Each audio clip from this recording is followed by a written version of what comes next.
자, 반갑습니다. 한국남자 종맨입니다. 지금 웹툰 작가 기안84가 또 여혐 논란에 휩싸였다고 해요. 심지어는 기안84가 그리는 웹툰이 이제 복학왕이라는 웹툰인데 이 웹툰의 연재를 중지해달라는 청원까지 등장했습니다. 보시면은 뭐 그냥 등장 수준이 아니라 10만 명이 넘었죠. 무슨 청와대 청원이 애들 장난하는 것도 아니고 웹툰 하나 연재를 중단해달라는 거에 10만 명이 넘게 동의를 합니다. 사실 애들 장난하는 건 맞죠. 이러니까 청와대 청원에 의미가 없다는 얘기가 나오는 거예요. 그런데 제가 아까 기안84가 또 여혐 논란에 휩싸였다고 했죠. 그러니까 이번이 처음이 아니란 얘기예요. 그러면은 우선 이번에 생긴 논란 말고 시간 순서대로 해가지고 예전에 있었던 논란을 먼저 볼게요. 야, 사실주의 그림 뭔데? 이걸 보니까 누군가 떠오르지 않습니까? 그 본인 피셜 예쁘지 않은 페미니스트 유튜버. 뭔가 풍채도 좀 남다른 게 그분이 많이 떠오르네요. 아무튼 이 웹툰을 보니까 음식 배달이 왔나봐요. 잠깐만요. 여기서부터 이제 팩트 폭행이 시작됩니다. 돈이나 명예, 꿈, 이상, 남자, 그런 복잡한 건 지금 필요 없다. 그저 이 순간이 만족스러웠다. 족발과 막걸리를 먹고 자신과 1%도 상관없는 드라마 주인공을 보고 있으면 미각과 시각, 청각까지 모든 게 마비되는 것 같았다. 배가 불러올 즈음 이 어지러운 풍경들이 그녀를 서글프게 만들었다. 이게 23살 꽃 같은 나이의 여자방 풍경이란 말인가? 돼지우리인가? 여자방인가? 화장하면 뭐해? 살은 점점 더 찌는데. 다이어트 한다고 산 것들도 결국엔 전부 근육만 더 생겼어. 모든 풍경들이 서글프게 느껴지는 그녀였다. 항상 유머로 웃으며 잘 넘겼지만 뱃속 허기는 채웠지만 마음속 허기는 더 진해진다. 다짐을 한 다이어트는 오히려 더 커진 몸뚱이 뿐이다. 쿵쾅쿵쾅. 내 친구들은 이 남자 저 남자 잘도 만나고 다니는데 이쁘장한 것들은 함부로 막 만나고 다니던데 더러운 X라고 속으로 욕하던 자신이 무너졌다. 나는 키스 한번 못 해봤는데 미련하고 바보 같아. 맨날 드라마 보면 뭐하냐고. 만날 수도 없는 남자들인데. 으아. 야, 이거 팩트 폭행이 장난이 아니네요. 괜히 우리 언니들이 기안84를 싫어했던 게 아닙니다. 이게 다 이유가 있었어. 왜냐면은 저 웹툰이 너무 언니들의 뼈를 세게 때리니까. 자, 근데 이것도 한번 생각을 해보자고요. 지금 이게 뭐 기안84가 페미니스트를 염두에 두고 페미니스트들을 저격하기 위해서 저런 웹툰을 그렸다. 이런 거면은 페미니스트가 열폭하는 게 이해가 돼요. 진짜로 이게 기안84가 페미니스트들을 돌려간 거다. 이러면 저 웹툰은 이제 페미니스트들을 조롱한 게 되니까 만약에 그런 거였으면은 뭐 이해를 해보겠어요. 근데 그게 아닙니다. 애초에 기안84가 뭐 페미니스트랑 접점이 있던 것도 아니었고 그냥 웹툰에서 나오는 내용일 뿐이었습니다. 근데 이게 여성 혐오라고 페미들이 그렇게 열폭들을 했던 거예요. 지금 저 웹툰이랑 페미들 공통점이라고는 여자라는 거밖에 없는데 아니 이게 이해가 됩니까? 이게 이해가 되면은 그것도 좀 이상한 거야. 예를 들면은 뭐 이런 거예요. 제가 얼마 전에 다만 악에서 구하소서라는 영화를 봤는데 여기서 주인공이 남자인데 사람들을 많이 죽입니다. 그럼 이게 페미니스트들 논리대로라면은 남성 혐오 영화인 건가? 남자들을 잠재적 살인범으로 취급하는 영화인 건가? 이게 말이 안 되잖아요. 근데 페미들은 이런 주장을 실제로 하고 있는 거라니까? 저 웹툰이 여성 혐오래. 대체 페미들은 왜 이렇게 비정상적인 반응을 보일까? 이거는 제 내피셜인데 아마 저 웹툰 내용이 마치 본인들을 저격한 것 같아서 찔렸던 게 아닐까? 그게 아니고서야 저렇게 열폭하고 논란이 될 이유가 없지 않습니까? 내가 생각하기에는 진짜 그거 말고 없는데?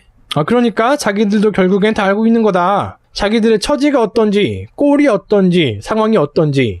정리하자면은 기안84는 이런 웹툰을 그림으로써 본의 아니게 페미들의 뼈를 아주 세게 때려버렸고 그 결과 치명상을 입은 페미들은 기안84를 별로 안 좋아하게 됐어요. 그리고 이번에도 마찬가지로 웹툰에서 혐 논란이 터졌습니다. 근데 이것도 제가 젠더 감수성 부족한 한남이라 그런가 이해가 안 되더라고 진짜. 자, 지금 이 장면 이게 혐이래요. 여기서 이제 저처럼 젠더 감수성 없는 한남들은 이해를 못할 거예요. 이게 뭐가 혐이라는 건가? 이거는 설명을 좀 들어봐야 알 수 있습니다. 어떻게 보면은 여혐을 학습하는 거라고 볼 수도 있겠죠. 지금 웹툰에서 보이는 이 여자가 봉지윤이라고 주인공인데 웹툰상에서 굉장히 능력이 없는 모습으로 나와요. 대기업 인턴으로 입사했는데 능력이 부족해서 정규직이 못 될 것 같은 그런 상황에서 회식을 하게 됩니다. 거기서 장기자랑 뭐 비슷하게 조개 깨는 걸 보여준 거예요. 그리고 이 장면 이후에 이제 정규직이 됩니다. 근데 이걸 이제 페미니스트들이 뭐라고 해석을 하냐? 조개를 깨는 거는 여성의 성기가 오픈되는 걸 의미하고 결국 다리를 벌려서 정직원 된 거다. 그러니까 주인공이 뭐 성대를 한 거다. 이런 얘기를 합니다.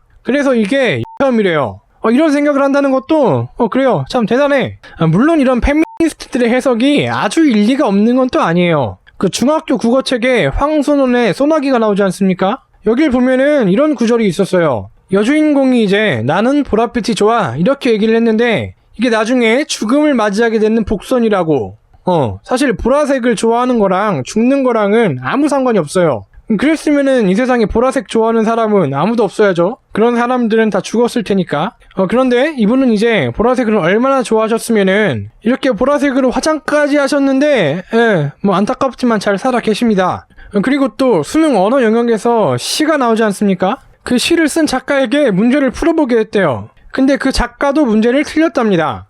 자기가 쓴 시인데 자기도 틀려버린 거예요. 그래서 뭐 다른 분들은 어떻게 생각하실지 모르겠는데 원래 문학 작품이란 게 다 그런 게 아닐까. 뭐 이런 말 있지 않습니까? 작품 해석은 저자가 아닌 독자들의 몫이라고. 저는 이 말을 이렇게 이해하고 있어요. 그냥 문학 작품에다가 아무 해석이나 갖다 붙여도 그게 그럴싸해 보이면은 그게 맞는 해석이 되는 거다. 지금 이 웹툰도 뭐 비슷한 상황 아닌가 싶어요. 기안84가 무슨 의도로 이런 장면을 넣었는지는 모르겠는데 어쨌든 그걸 해석하는 거는 독자들의 몫이고 페미니스트들처럼 뭐 조개를 깨는 게 관계를 의미하는 거다. 이런 식의 해석도 뭐 나름대로는 일리가 있다고 생각을 합니다. 뭐 어쨌든 말은 되니까. 그래서 그렇게 생각을 하긴 하는데 아니 근데 그래서 뭐 어쩌라고. 웹툰에서 그런 얘기가 좀 나오면 안 됩니까?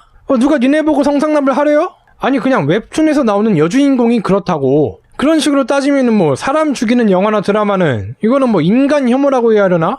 실제로 기안84가 페미니스트들의 해석처럼 그런 의도를 가지고 이 웹툰을 그렸다고 해도 이게 뭐가 문제냐고. 근데 이렇게 얘기를 하고 나니까 이런 생각이 갑자기 또 드네요. 그 과거를 보면 미래를 알 수 있다고. 아까 이 돼지우리 논란 같은 경우에도 사실 문제 될 게 없잖아요. 근데 왜 논란이 됐을까? 그건 페미니스트들이 괜히 찔리니까. 이번이라고 뭐 다를까요? 능력 없고 무능한 여자 주인공이 성상납으로 정규직이 된다. 이게 뭐 그렇게 특별히 문제가 될 만한 내용입니까? 그냥 웹툰인데? 근데도 문제가 된다.